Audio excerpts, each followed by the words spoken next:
Espera no Senhor, anima-te, e Ele fortalecerá o teu coração. Espera, pois, no Senhor. Mais uma vez, inclinemos nossas cabeças. Senhor, estamos, como sempre, com vontade de ouvirmos ao Senhor. E basta o Senhor ungir a Tua palavra, pois ela é o nosso alimento. Mais uma vez te rogamos, ajuda-nos com unção na Tua palavra, vivificando-a em nossos corações. Não queremos sair daqui dizendo que grande pregação. Nós queremos, Senhor, é que os nossos corações saiam daqui ardendo com a Tua palavra, não simplesmente andando com Jesus como no caminho de Emaús, mas já com os nossos entendimentos abertos para compreendermos as Escrituras. Nós te rogamos pelos doentes, pelos aflitos, pelos necessitados, pelos órfãos e as viúvas, pelos presos e encarcerados, pelas pessoas por quem não podemos fazer nada, senão orarmos por elas, pelos nossos filhos, pelos nossos entes queridos, por todos os pastores, evangelistas, diáconos, toda a obra do Senhor na face da terra, todos os teus eleitos que gemem com o Espírito por aquele dia que a noiva do Senhor aguarda com ansiedade no coração.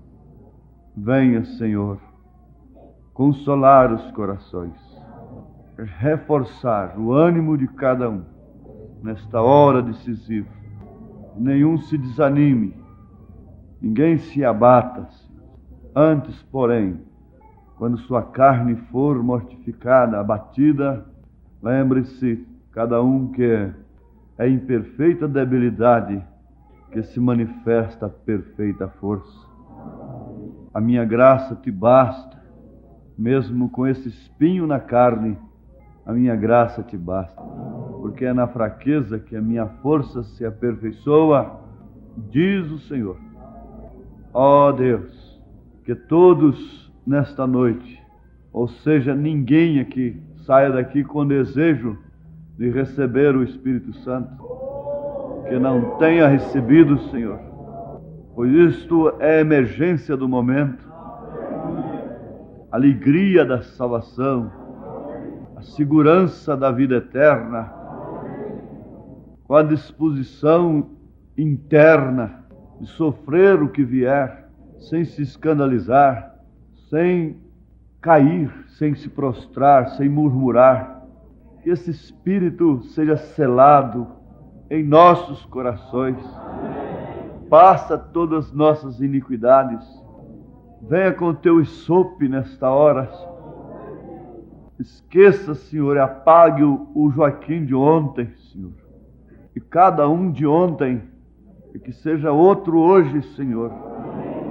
Amanhã também, ó Deus, mais próximo de Ti, mais perto do reino, mais perto do arrebatamento, e que a Tua glória se manifeste em nós, a ponto de podermos apalpar esta coisa tremenda, Senhor, senti-la em nosso tato, sentir os nossos sentidos totalmente dominados pelo Teu Espírito, Senhor. Nós queremos uma vida real, autêntica e verdadeira, sem sombra de dúvida, em momento algum, Senhor. Nesta hora nós cremos que o sacrifício do Senhor paira sobre nós e que isto faz o Senhor nos ver perfeitos diante do Senhor. O Senhor nos vê puros e prontos para subirmos para a glória eterna. Se alguma coisa nos desajeita, nos deixa assim um tanto fora de forma, fora da fila, Senhor, que cada um entre na fila, ponha a sua vida em ordem, sob desespero, Senhor, sob a angústia do Espírito, ó Deus. Pois isto pode acontecer amanhã, ó Deus, pode acontecer hoje ainda. Eu pressinto que algo grande está a caminho, Senhor, porque vejo que algo grande já está aqui. Algo bom, que é a Tua palavra e o Teu Espírito, sobre o qual pode vir a pedra de coroa. Isso pode ser hoje mesmo, pode ser agora mesmo, pode ser amanhã, Senhor, logo de manhã. Oh, que bela manhã! Quão glorioso será amanhã! Quão gloriosa será amanhã, em que se manifestar o Filho nas nuvens, em que se manifestar o Filho em nós, a ponto de podermos chamar os mortos, termos a mesma mente de Abraão, a nossa mente unânime, no mesmo espírito, no mesmo parecer, descendo a dinâmica poderosa do Teu Espírito, e tudo acontecendo como últimos preparativos para o rapto. Em nome do Senhor Jesus Cristo, nós te rogamos estas bênçãos. Amém, Deus vivo. Amém. Somente crê.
Espera no Senhor, anima-te, e Ele fortalecerá o teu coração.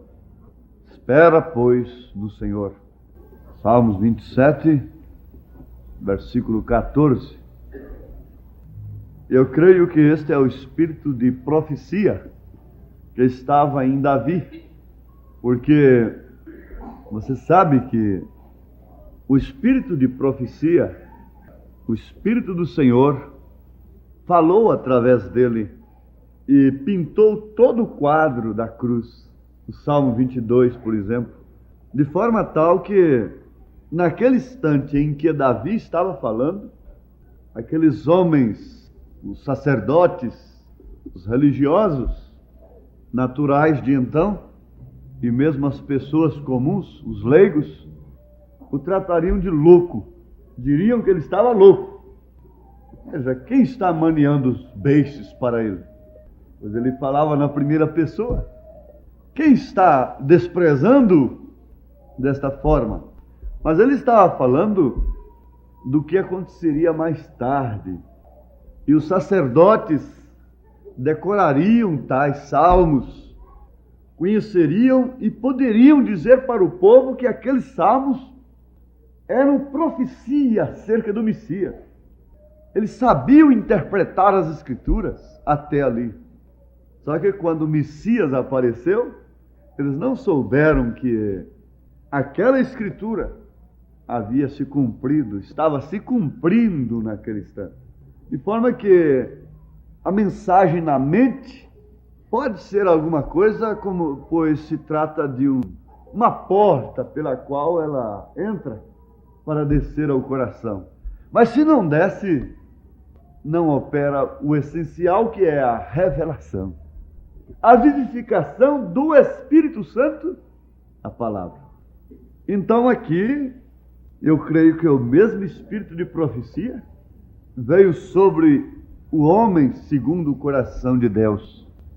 E ele falou sobre a confiança em Deus e o anelo pela sua presença, o desejo angustiante, o desejo que somente Deus poderia responder, que seria saciado somente com a presença de Deus.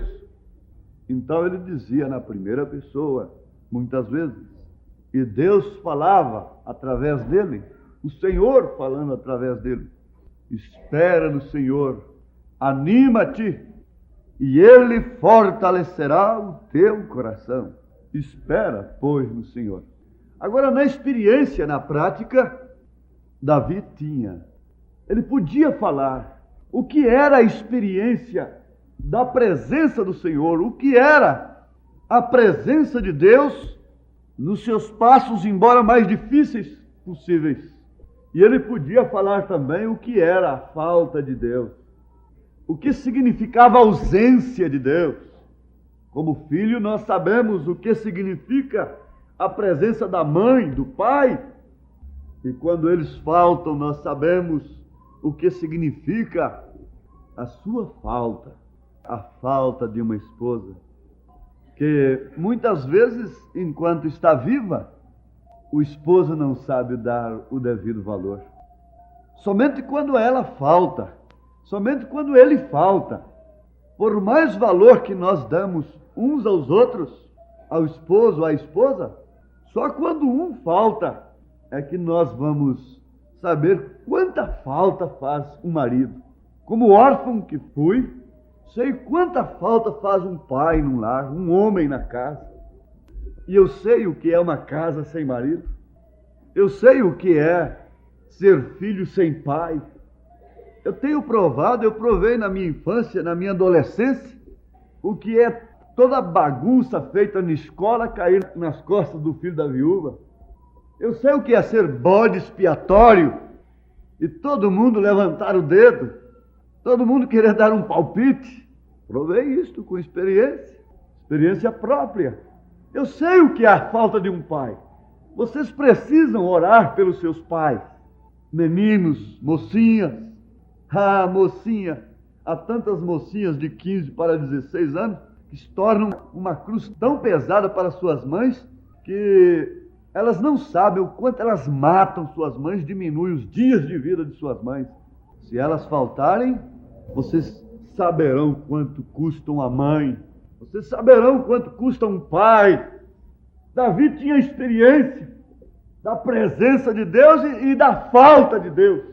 Porque quando o homem peca, Deus o deixa sozinho, se afasta dele, ele fica desorientado, ele fica sem confiança, ele fica sem força moral, espiritual. Isto é certo? Eu creio que vocês, jovenzinhas, muitas de vocês já têm tido experiências amargas na vida cristã. E quando o Espírito de Deus vos deixou, vocês passaram já por momentos que vocês nunca pensaram em passar. Vocês nunca desejariam carregar tais marcas, especialmente conhecendo a mensagem que vocês conhecem e procuram viver. Mas se um dia Deus ainda teve misericórdia e pôde retornar a sua presença para vocês, se agarrem nisto, como entre a vida e a morte, e façam como Jacó, irmãos, se agarrem na palavra, como entre a vida e a morte, e isso vos dará força, porque é terrível quando o homem perde a força, é terrível quando a mulher perde a força para orar, para ler a palavra, aquela força que tira os olhos de uma mulher adúltera que vai passando na rua, aquela força interior, quando o homem perde ela, ele fica pior do que antes. Quando a mulher perde a força, quando Sansão perdeu a sua força, o seu estado foi lamentável, foi terrível, a ponto de arrancarem seus olhos o inimigo que tantas vezes ele massacrou, pela força suprema que havia nele, pelo poder do Espírito Santo, agora podia extrair-lhe os olhos, arrancar-lhe os olhos impiedosamente. Vocês conhecem as 7 eras da igreja e sabem que isso aconteceu com a igreja. Mas agora na última era, somente mais uma vez, Senhor. Somente mais uma vez. E essa força tem descido, essas 7 tranças têm crescido. O 7º mensageiro foi enviado para que a força fosse retornada para a igreja. Espera no Senhor, anima-te, e Ele fortalecerá o teu coração. Espera, pois, no Senhor. Sim, nós devemos lembrar nesse instante da força que havia dentro de personagens da Bíblia. Cabe-nos, neste momento, muito bem, nós lembrarmos da força que havia dentro de Noé.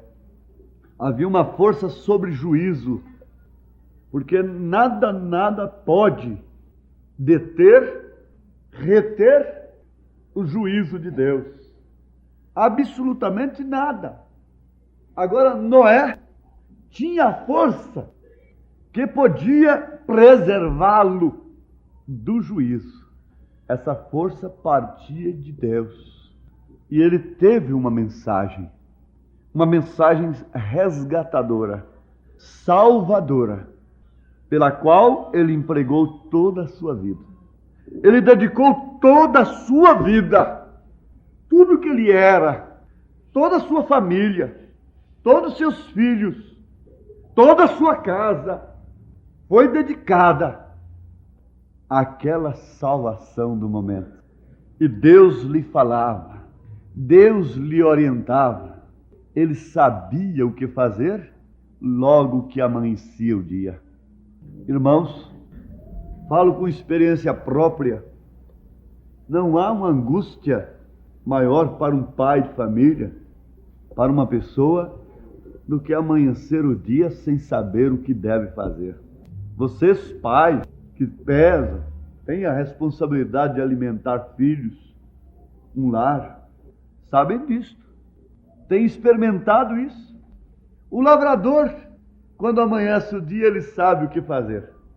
Apanha a sua enxada que está pendurada ali fora, sobre o beiral do seu rancho, não é?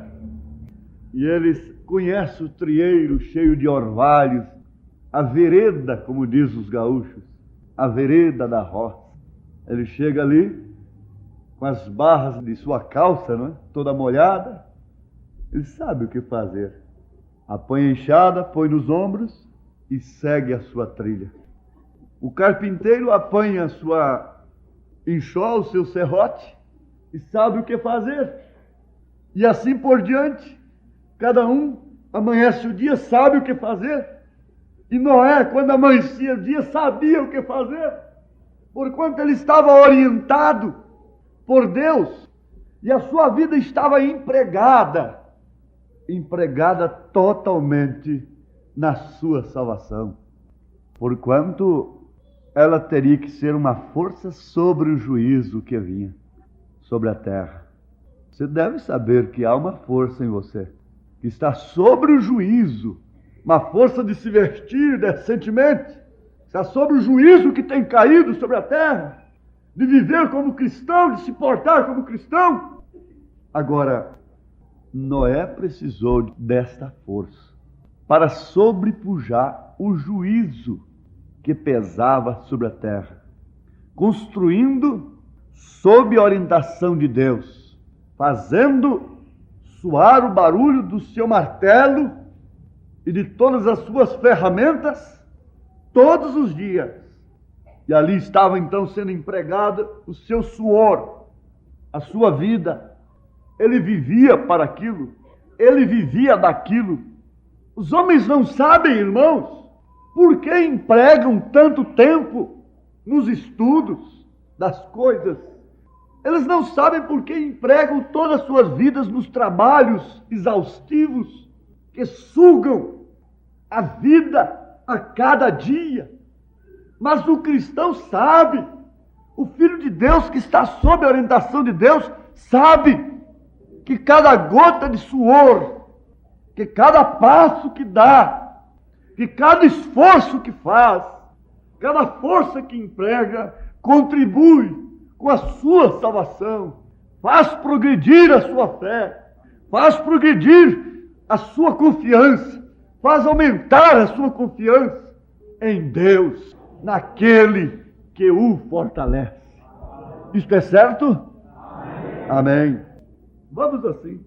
Abraão, pela mesma maneira, tinha uma força dentro de si, causada pela fé na palavra de Deus, que o fez agir totalmente diferente dos demais, que o fez portar-se totalmente diferente daqueles que não tinham a promessa.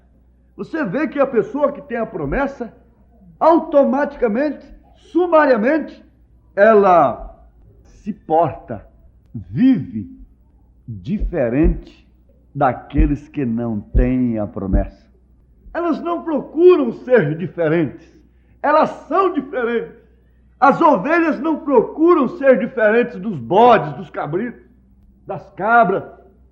Elas são diferentes, porquanto têm nascido já com aquela natureza de ovelha.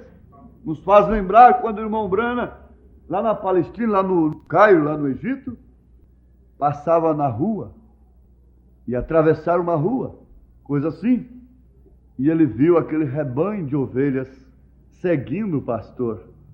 E quando ele disse para, naturalmente, o seu cicerone, o seu intérprete, pare, eu quero ver o que vai acontecer. Ali estão as mercadorias, as frutas, os legumes expostos nas ruas. E aquelas ovelhas vão acabar com aquelas frutas, vão comer tudo que vem. E vai haver uma contenda ali entre aquelas pessoas, com aquele pastor. Vamos ver o resultado daquilo. Mas qual não foi a sua surpresa?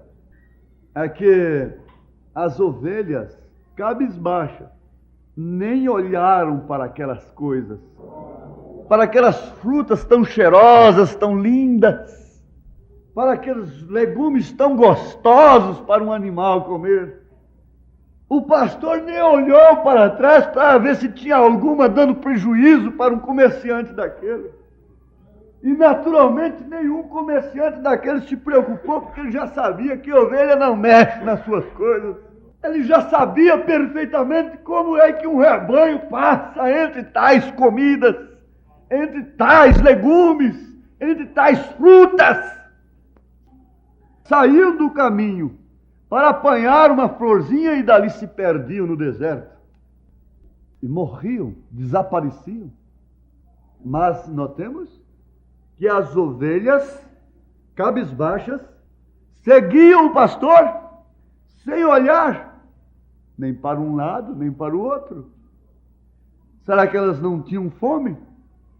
Será que elas não tinham faro? Será que aquilo não provocou tentação em alguma delas? Não. É questão da natureza. Assim é com o eleito de Deus. Abraão estava separado porque ele houvera nascido a Abraão. Você diz, não, foi Abrão. Sim, eu sei, eu conheço a Bíblia nesse sentido. Mas mesmo quando ele era Abrão, Deus já o conhecia como Abraão. Mesmo quando você estava lá na lama do pecado, Deus já te conhecia aqui, dando glórias a Ele. Portanto, ele nasceu um Abraão. Era a sua natureza, era a sua predestinação. Ele deixaria a sua parentela para não viver sob o mesmo nível de sua parentela. E estaria totalmente separado. Porquanto um homem que tem fé na promessa de Deus é totalmente diferente. Não que ele se faz um pássaro raro, não que ele se faça diferente, mas é porque ele é diferente. Não porque a ovelha se faz ovelha, é porque ela nasce ovelha. E nós temos morrido e nascido de novo. E quando nós morremos, morreu o velho homem. Morreu o cabrito que vivia comendo tudo quanto é legume, tudo quanto é fruta cheirosa, cobiçando tudo quanto é cheiro que aparece. Morreu e nasceu uma ovelha. Nasceu Cristo em você. Essa Essa é a força que Abraão tinha. Fé na promessa de Deus. Uma fé que estava em sua natureza. Uma fé que estava em seu princípio. Uma fé que era parte de seu caráter. Não uma fé manufaturada, sugestionada. Uma fé emotiva. Não.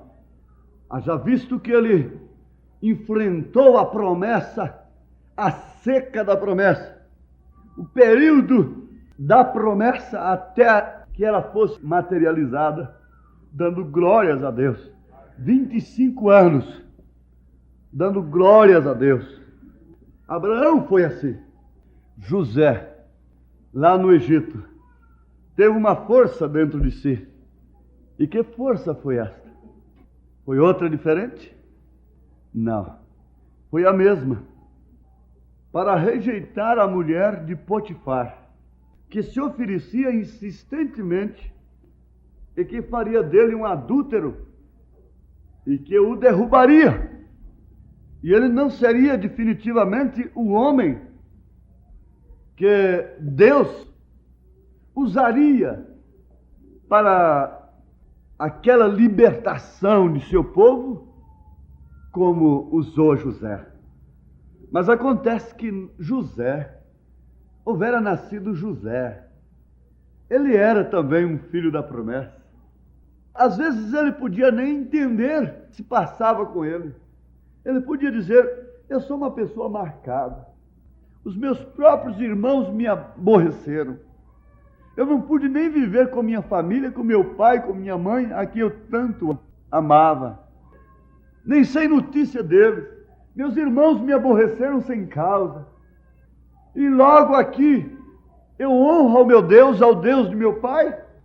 E diz o profeta que ninguém mais do que José tinha direito de clamar, de murmurar, de lamentar e dizer: como pode eu, depois de honrar a Deus do meu pai, e esse Deus deixar que eu venha para este calabouço, onde essas pessoas tão imundas, esses homens renegados, obstinados, entregues à perversão, ao crime, à morte. Como pode Deus me deixar, eu sendo tão fiel? Lembrando-nos de Davi, mais uma vez, no Salmo 73, ele diz que ele andou com os seus pés em lugares escorregadios, por ver o ímpio prosperar, o homem que não teme a Deus prosperando, a arrogância tomando conta com um colar em seu pescoço, e assim inchando de gordura, e tudo na mão, e tudo progredindo, e ele sendo fiel, enfrentando lutas terríveis. Ele disse: eu andei com os pés em lugares escorregadios. O que quer dizer? Eu quase murmurei, eu quase lamentei, eu quase me desviei, eu quase caí da fé. Mas ele não podia cair. E quando o diabo vem com essas mensagens em nossas mentes, o melhor que nós fazemos é entrar no santuário, como fez Davi. Ele disse: até que entrei no santuário e atinei eu para o fim deles.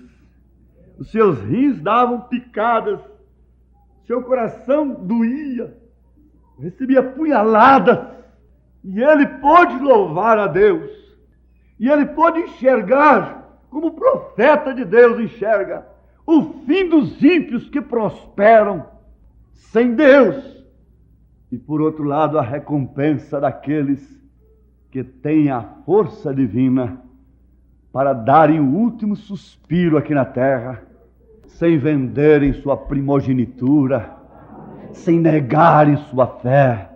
Espera no Senhor, confia nele, anima-te, ele fortalecerá o teu coração.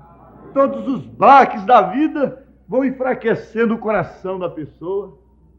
O coração sofre de tanto disparar.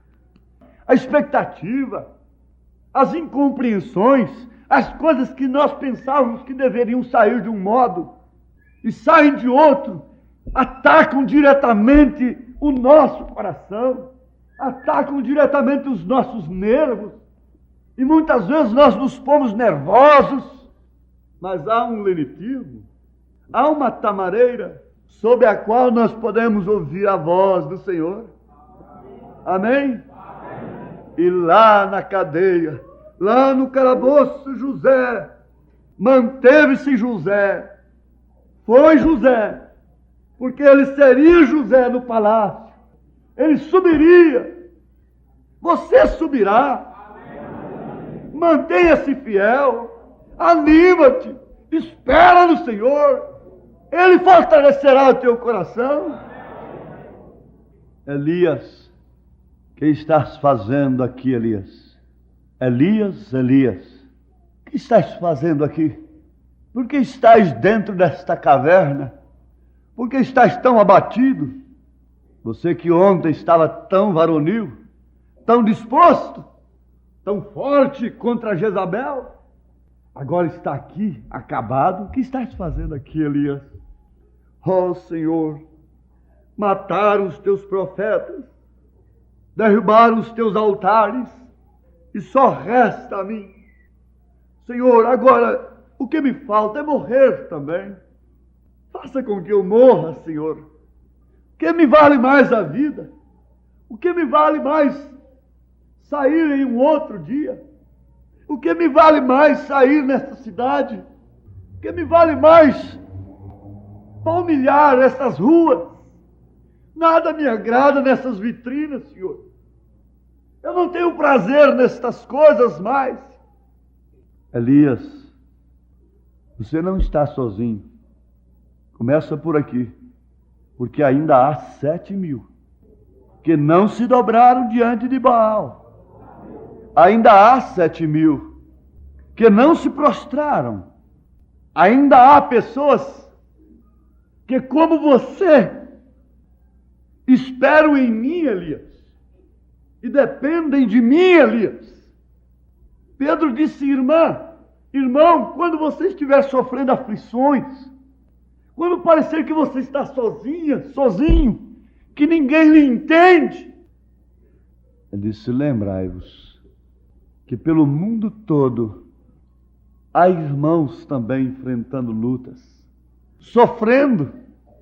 Há também no mundo todo irmãos que estão esperando como você, nesta hora, neste momento, de dizer adeus, totalmente adeus, para este mundo, para as aflições. Tudo cessará. Toda sujeição a esta dimensão está perto de acabar.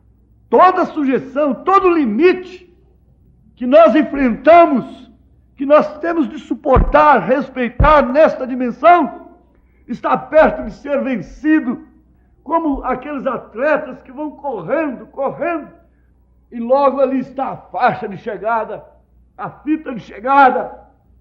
Vamos, mais coragem, ânimo, porque lá está a fita. Você tem que romper a fita de chegada. Você tem andado até aqui, você tem marchado até aqui, você tem corrido até aqui. Tome um pouquinho de água, receba o alimento e prossiga. Então Deus alimentou Elias. Aleluia! Glória a Deus! Ele alimentou Elias e lhe deu força. O que você está fazendo aqui é se alimentando e recebendo força. Eu estou falando porque Deus está me dando força ainda para falar. Vamos deixar estes grandes irmãos amados do Velho Testamento. Vamos pensar um pouquinho na igreja primitiva. Nós podíamos falar sobre João Batista, nós podíamos falar sobre o próprio Jesus Cristo, mas vamos passar por tudo isto e chegarmos à igreja primitiva. A igreja primitiva, os irmãos conhecem pelo registro das Escrituras, que ela foi revestida com essa força no dia de Pentecostes. E diz o irmão Branham que eles ficaram ali retidos pela promessa até que fossem revestidos do poder do alto. E quando aquele poder desceu, então eles saíram para os seus ministérios respectivos, aquelas irmãs servindo cheias do Espírito Santo, e a igreja foi gerada sob o poder do Espírito Santo. A igreja conhecia, com experiência própria, a força do Espírito Santo. A força do Espírito Santo e o seu poder sobre as tempestades, sobre a natureza. Envolve tempestades, mares, estas coisas todas. Sobre os demônios, sobre as enfermidades, sobre o pecado. A igreja primitiva conheceu com experiência própria a força do Espírito Santo, como Cristo se consertar para mentir dentro dela, morria na sua presença. Porquanto ela não estava mentindo para o pastor, ela não estava mentindo para aquele que Deus colocara diante dela, diante da igreja, mas estava mentindo para o Espírito Santo, como o caso de Ananias e Safira, que caíram mortos dentro da igreja, porquanto foram mentirosos. A igreja operou e experimentou tanto um lado como o outro. E conforme já afirmamos, como Davi, provar a experiência da presença de Deus e da falta de Deus. Ela provou. Ela teve experiências amargas e ela pôde enfrentar até a morte. Ela veio através das eras, como o caso que nós conhecemos de perpétua infelicidade, e outros tantos milhões que deram suas vidas. É preciso ter uma força para isso. Havia uma força dentro deles, que deve haver dentro de nós.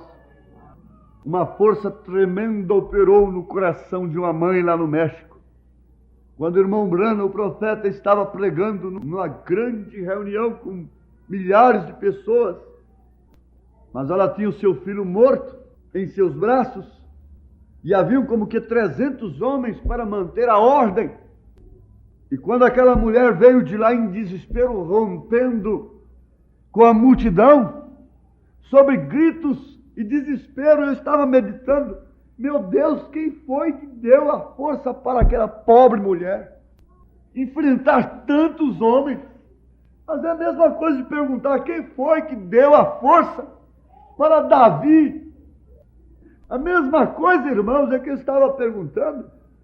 Perguntar quem foi que deu a força para aquela mulher romper com tantos homens, passar debaixo da perna de homens, com uma criancinha morta, um filho morto nos braços. É a mesma coisa de perguntar quem deu força para Davi tomar a ovelha da boca do leão. Quem deu força para Davi derrubar o Golias. Ele é o mesmo ontem, hoje, eternamente. E aquela mulher entrava debaixo das pernas daqueles homens arrões. Se eram americanos, se eram mexicanos, ela não queria saber. Eu quero a ressurreição do meu filho. Eu creio que este homem ressuscitará meu filho. Eu creio que ela chegou ali débil. Deveriam dar um copo d'água fria para ela naquela hora. Ela estava cansada, naturalmente cansada. Seu coração palpitando, e ela toda suada, toda suja, cabelo todo escaçanhado na linguagem popular, com aquela criança no braço, e ajoelhou ali e começou a rezar. Irmão Branham, espera um pouquinho, não faça isso. E ele teve a visão, vendo o menino mostrando aquela boquinha sem dentes, né, aquela gengivinha de criança, rindo para ele. E ele orou e a criança ressuscitou.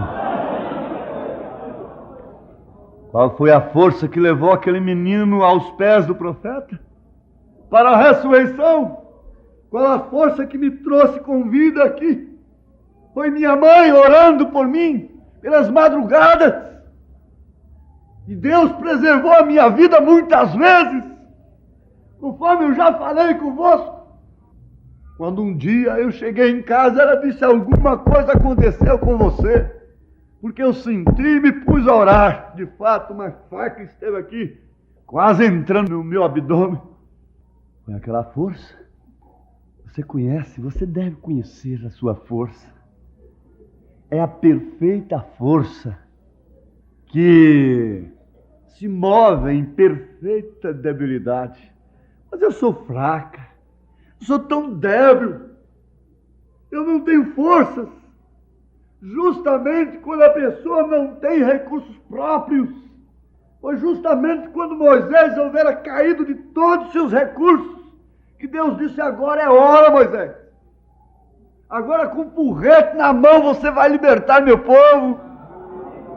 E a igreja estava ali débil, indefesa.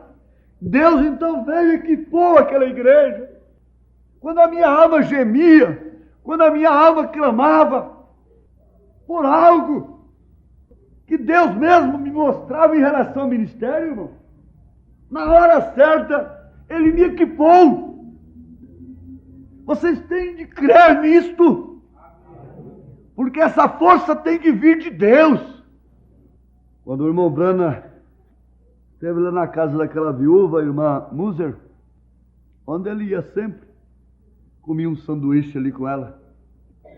E ele contando daquelas experiências poderosas da palavra falada, e apareceu o esquilo do peixinho. Ela falou por revelação divina: eu creio, irmão Branham. Quando ela falou eu creio, desceu o poder do Espírito Santo nele. E eu disse: irmã Muser, peça o que você quiser agora. Peça o que você quiser nesta hora. Ela tinha uma irmã paralítica. Se você pede a cura de sua irmã, ela será curada agora. Você precisa de dinheiro? Se você pedir, virá $1 milhão aqui sobre sua mesa. E se não vier, eu porei uma placa nas minhas costas dizendo que eu sou um falso profeta. Há esse detalhe. Simplesmente porque operou uma força do lado dela, e ela teria que falar a palavra.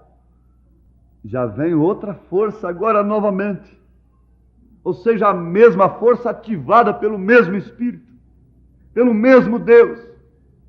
Ela não pensou na hora na cura de sua irmã paralítica, nem tampouco em $1 milhão que podia fazer dela uma viúva rica, de uma hora para outra, de um momento para o outro. Eu fico pensando assim: se a irmã Muser pegasse aquele $1 milhão, quando ela fosse fazer declaração de renda, ela teria que dizer: esse $1 milhão veio do céu. Mas como? Como? Veio do céu. Mas que jeito? Não sei, eu sei que o profeta de Deus falou e veio na minha mesa. Não sei o que iam fazer com o profeta, o que iam fazer com Deus depois. Porque ia provocar uma inflação, uma coisa qualquer. Lá, conjugava com a casa do tesouro lá, não é? Não combinava. Mas acontece que, pela sabedoria de Deus, pela força de Deus, ela não ia de maneira alguma causar uma dificuldade daquela. Porque o mesmo Espírito a impulsionou a pedir a conversão de seus 2 filhos que estavam ali assentados, rindo. E naquela hora foi o suficiente. O profeta olhou para eles, e eles mudaram de cor naquele instante, e o Espírito de Deus moveu-os, e eles se converteram com lágrimas. Força, força de viúva. Você sabe o que é força de uma viúva? Você sabe o que é força de uma viúva que crê? Você sabe o que é isto? Vai lá em Serepta de Sidom, que você vê a mesma coisa. Enquanto os grandes não tinham nada, não tinham azeite nem farinha, a farinha da panela não acabava, o azeite da botija não acabou, porque a viúva pobre, creu em Elias, recebeu força, recebeu poder. Espera no Senhor, anima-te, Ele fortalecerá o teu coração. Seu coração precisa de força. Você precisa nesta noite de sair daqui certo de que está armado com a armadura de Deus. No demais, irmãos meus, fortalecei-vos no Senhor e na força de seu poder. Revesti-vos de toda a armadura de Deus, para que possais estar firmes contra as astutas ciladas do diabo.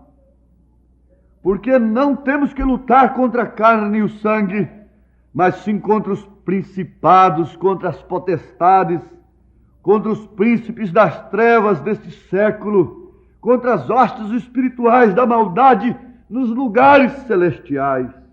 Portanto, tomai a armadura de Deus, para que possais resistir no dia mau, e havendo feito tudo, ficar firmes. Estai, pois, firmes, tendo cingidos os vossos lombos com a verdade, e vestida a couraça da justiça, e calçados os pés na preparação do evangelho da paz, tomando sobretudo o escudo da fé, com o qual podereis apagar todos os dardos inflamados do maligno.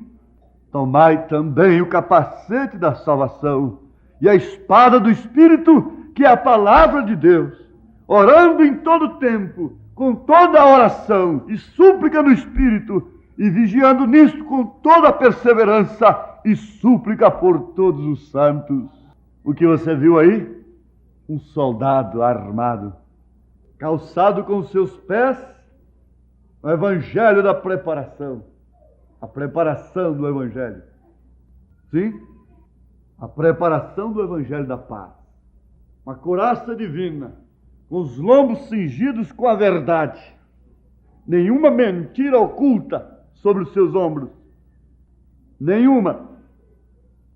Sobretudo, o capacete da salvação sobre sua cabeça, abrigando a sua mente, protegendo a sua cabeça das falsas doutrinas, dos ismos e de tantas outras coisas, dos maus pensamentos, dos pensamentos de derrota, dos pensamentos de frustração, dos pensamentos de enfermidades, protegendo a sua mente, lhe dando uma mente sadia.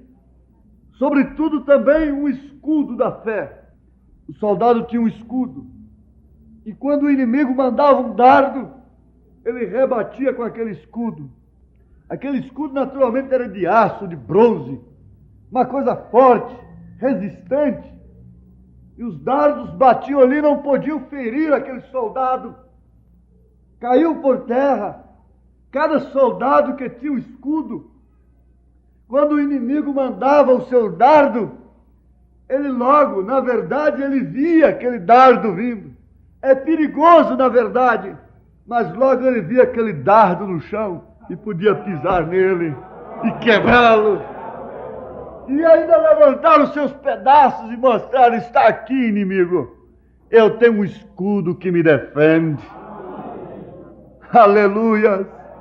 Glória a Deus! Não é isso que faz você? Não é isso que faz o Filho de Deus? Você tem o escudo da fé, através do qual você se defende dos dardos inflamados do maligno, porque nenhum de nós está livre dos dardos. Ele manda as coisas, ele tem seus mensageiros, ele tem suas notícias, ele tem seus espíritos para penetrarem justamente na reunião dos santos, nos lugares celestiais. Mas reforçai-vos,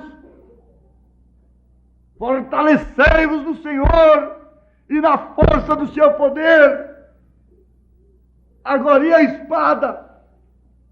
E a espada do Espírito, que é a palavra de Deus? Como você pode ser um soldado armado com toda essa armadura de Deus e ser derrotado por um espírito de adultério? Como pode você ser um soldado revestido com toda essa armadura de Deus e ser derrotado pelo espírito da aquisição e da sedução desse século? Como pode um jovem armado com essa armadura divina, com a espada do Espírito, que está um inimigo ali montado, Satanás poderia montar e se pôr sobre um homem, sobre uma mulher, e aquele homem ali, com a couraça divina, capacete da salvação, escudo da fé, com seus lombos cingidos com a verdade, com a espada do Espírito, e derrotado, e o inimigo montado nele. Não, isso não pode acontecer. Esse não é um quadro que pode se admitir numa mente cristã. De maneira alguma. Nunca aconteceu. Você jamais será visto derrotado se você está armado com a força divina, com a armadura divina. Você pode esperar no Senhor, você pode esperar tranquilamente. Eu vi uma vez, quando era garoto ainda, a luta de um leão com um touro. A expectativa foi enorme, eu fiquei bem perto. E lá estava aquele leão, inquieto, se jogando para lá e para cá. E lá estava o touro na arena, bem tranquilo, bem descansado. Ó Senhor, faça-me ser assim, confiar na força do Senhor. E o touro tinha dado as costas para a jaula, não estava nem se incomodando com o leão. Estava bem descansado, bem tranquilo. E o leão estava ali, desse jeito, furioso. E para lá e para cá, e se jogava para lá e para cá, e andava para lá e para cá, e com aquelas garras tremendas, abria sua bocarra, né? E quando levantaram aquela portinhola de sua jaula, ele já saiu no ar, com as suas patas dianteiras em pé, levantadas, e o touro estava com as costas viradas para ele. Sua traseira estava para aquele lado do leão. Dava a entender que o leão ia montar nele tranquilamente, se jogar no seu cupim por ali, né? Montar a cavalo no touro. Mas qual não foi a nossa surpresa? É que numa fração de segundo, o touro lhe deu a cabeça. E o leão caiu bem entre os seus chifres. E o touro ainda continuou confiado na sua força. Ah, touro! Ah, boi descansado. O leão pegou justamente num lugar muito favorável, com as duas patas dianteiras assim na cara do boi, queixadas do boi, e a sua bocarra segurando ali no seu pescoço, e o boi só foi abaixando a cabeça, como que dizendo: eu não tenho força, eu não tenho resistência, eu vou me entregar. Me puseram aqui para morrer. Esse leão vai me matar. E parece que deu a entender para o leão que ele já podia comer aquele touro. E eu vi perfeitamente quando ele ajeitou a boca assim no pescoço do touro e deu uma apertada. Quando ele deu uma apertada, o touro o levou na parede da arena. Aí começou o serviço. E ele deu umas duas sacudidas e falou: ó! Negócio não é como estou pensando, não. Mas espera aí, agora eu peguei num lugar fatal. Descobri. Peguei no focinho do touro. Aí foi outra cena de entrega. Ele entre as pernas do touro e grudado da venta do touro. O touro foi abaixando a cabeça novamente. Foi abaixando e eu ficava só olhando na boca do leão. A minha intrigação era com a boca do leão. E de repente o leão ajeitou novamente. Eu vi quando ele dá uma ajeitada assim. Falei: é agora. E apertou o negócio. E esse touro deu uma sapateada em cima desse leão. O leão fez de novo. Ah! Se encostou ali perto da grade, da arena que eles fizeram, a grade de ferro. Coloca a boca aberta com a língua de fora, os meninos passando a mão nele. Ah, leão frouxo. Satanás frouxo. Mombrana ficou olhando com os binóculos, aquela águia mãe ali de cima, olhando os seus filhotes, fazendo aquele avivamento pentecostal lá na relva embaixo. E ele disse: deixa que um lobo ou um outro bicho qualquer tocasse no filhote daquele. Ela o estraçalharia antes que ele chegasse ali. Deixa o diabo pegar um filho de Deus. Ele não pode pegar. O fogo não pode queimar. Quando Sadraque, Misaque e Abednego foram lançados na fornalha, eles entraram varonilmente, mas não se dobraram. E lá estava o quarto homem com eles. Lá estava a força. O Senhor é a força da minha vida, disse Davi. Diga: o Senhor é a força da minha vida. O Senhor é a força da minha vida. Oh, mulher sirofenícia de nação, quem lhe deu força para andar tanto tempo atrás de Jesus, rogando, até que a resposta viesse. Não desanimes, não desanimes, não desanimes.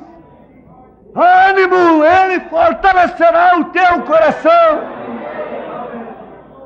Pisa na enfermidade, pisa na frustração, pisa no medo, pisa no complexo, pisa na confusão. Não ande confusa. Não, você sabe o caminho que você está, você conhece o seu caminho, você conhece a sua escolha. Tem que haver esta mesma força dentro de você. Leiam a mensagem Perfeita Força por uma perfeita debilidade. Quando aqueles homens estavam mais fracos, mais débeis, despidos de todos os recursos naturais, quando toda a casca tinha caído, que eles estavam indefesos, foi justamente a hora em que Deus pôde enviá-los, que Deus pôde usá-los. Oh, irmãos, eu sei que Ele está falando, eu sei que há o espírito de profecia aqui, eu sei que esta mensagem não está animando somente a mim, mas a todos quantos amam o Senhor.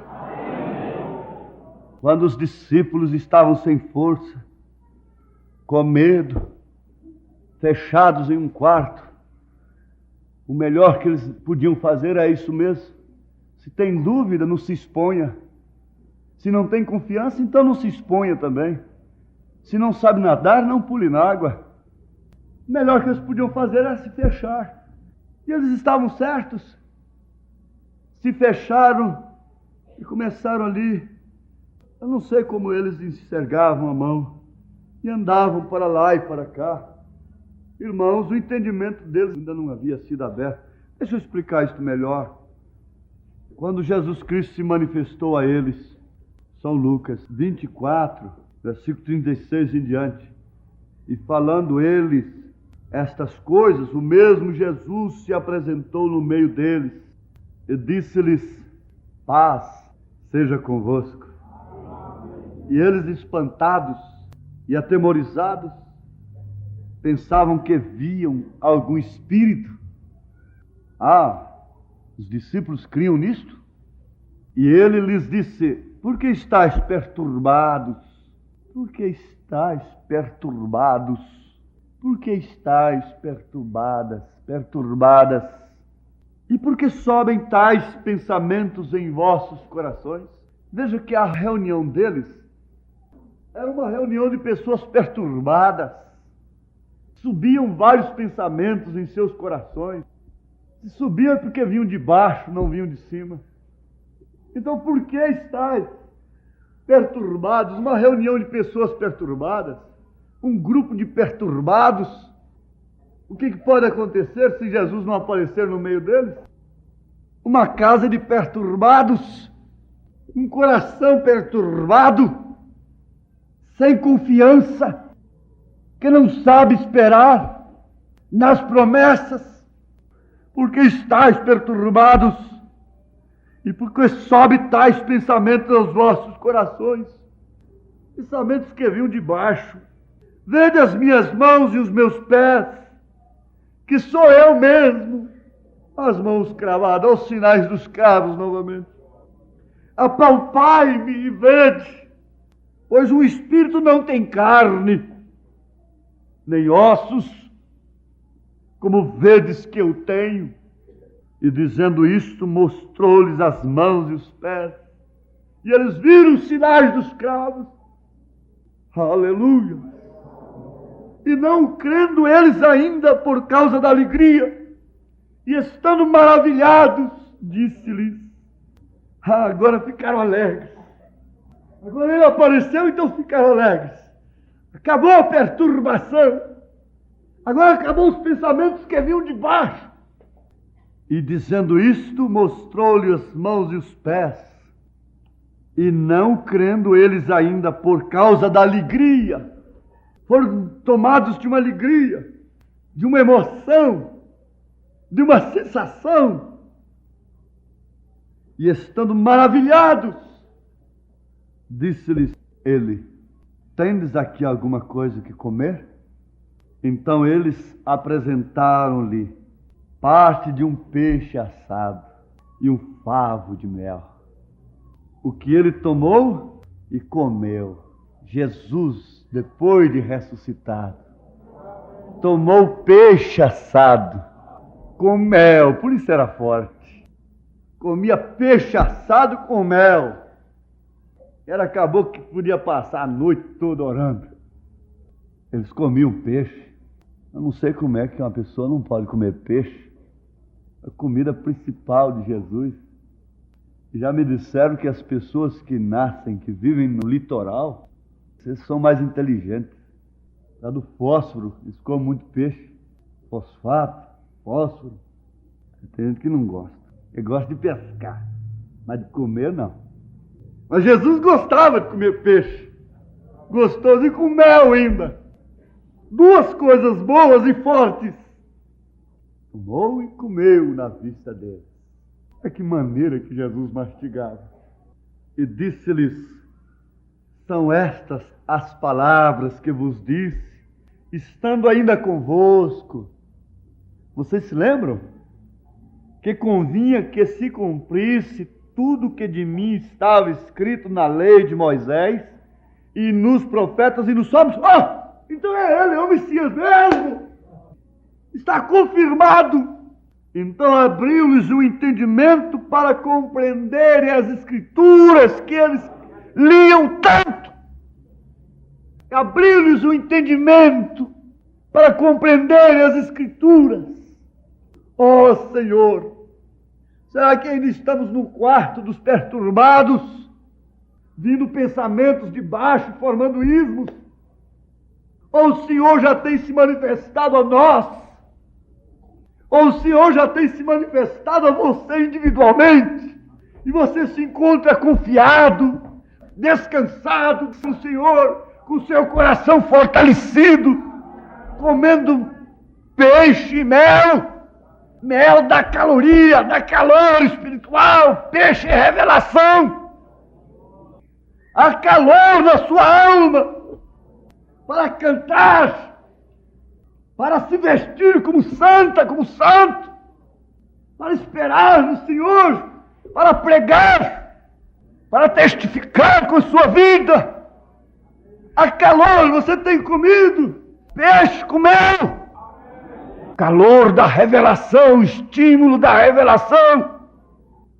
Isso não cabe, essa confusão. Agora é força. Isso é a força do seu espírito que não deixa a pessoa confundir-se e ser levada pelos ventos de doutrina. É o Senhor que é a minha força. Mas abriu-lhes o entendimento para compreender as Escrituras. E agora então ele pôde falar para eles de coisas mais profundas.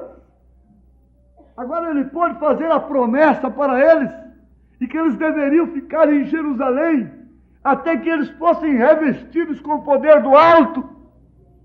Como se pode buscar o Espírito Santo sem ter o entendimento aberto, para saber que o batismo do Espírito Santo é a fé genuína na palavra, e a fé genuína na palavra produz um coração forte, descansado, um caráter forte, uma crença definida.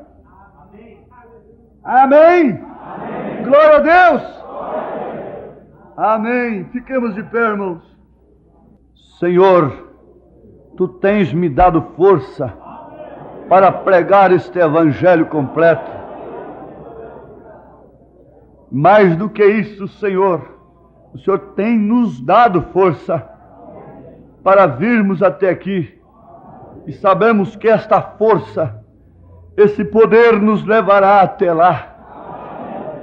Somos do reino dos céus. Não aceitamos outra hipótese. Não temos acordo com outra ideia, com pensamento algum que venha de baixo. Não somos um grupo de perturbados, Satanás. Não somos um grupo de mentes tontas que vive aceitando qualquer coisa que vem.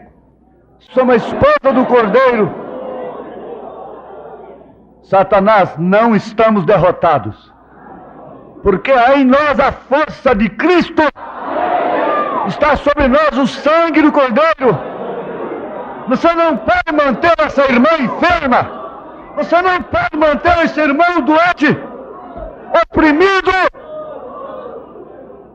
Você não pode manter essa pessoa confusa. Sai de sua mente. Tira a mão suja da propriedade de Deus. Receba a força do alto, pela fé na palavra, pelo poder do Espírito, pelo poder do Espírito Santo. Aleluias.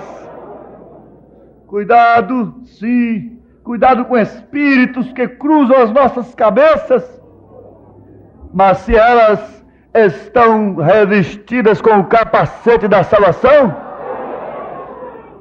Satanás está derrotado.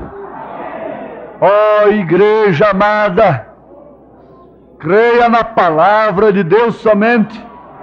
Não creia em suas próprias forças, não creia em seus próprios meios, mas sim na palavra do Senhor.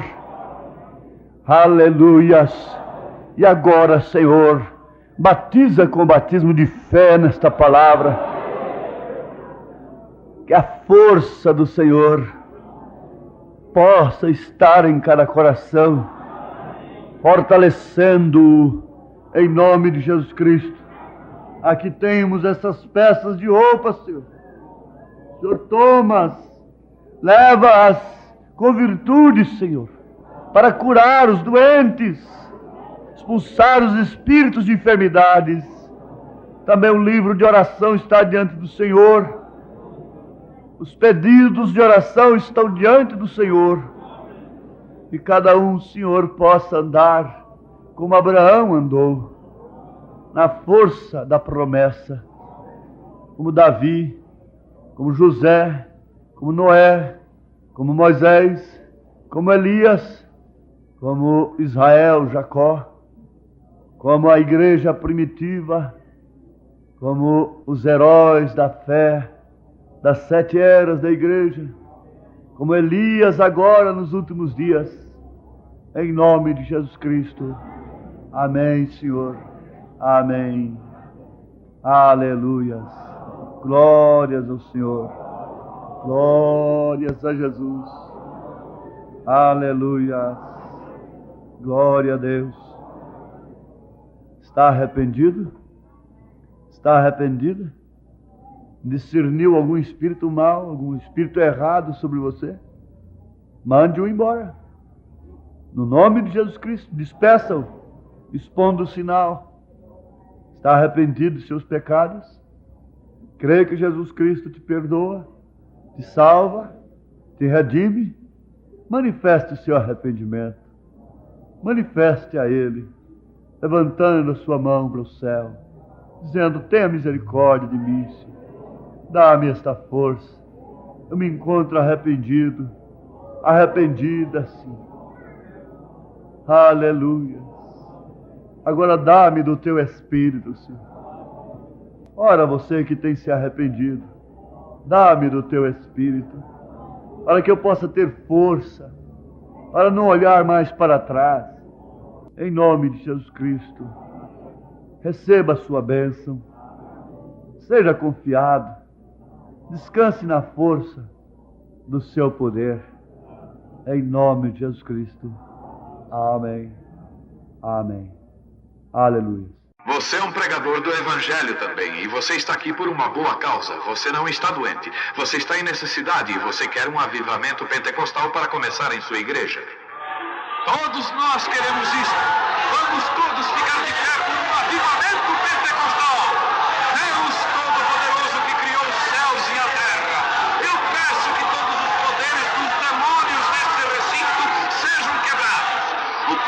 de Jesus Cristo seja manifesto, Senhor. Nós não estamos derrotados. Satanás, eu te ordeno no nome do Senhor Jesus Cristo, sai deste povo. Ponham-se de pé vocês aleijados nas cadeiras de rodas. Deem glória a Ele, todos vocês.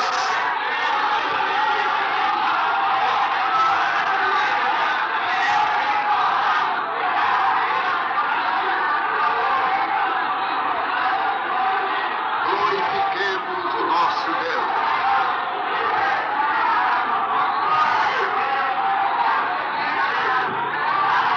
Aleluia.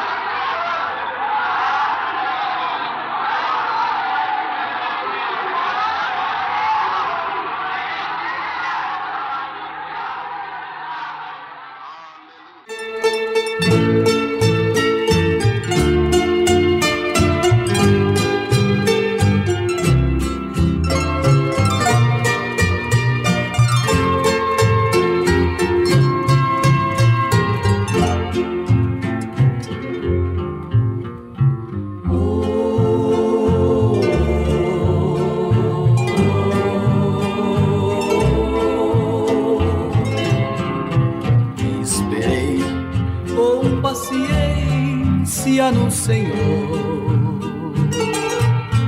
e Ele inclinou-se para mim e me ouviu. Eu vivia neste mundo, sofrendo assim nas ilusões, mas o Senhor me tirou do caminho da perdição.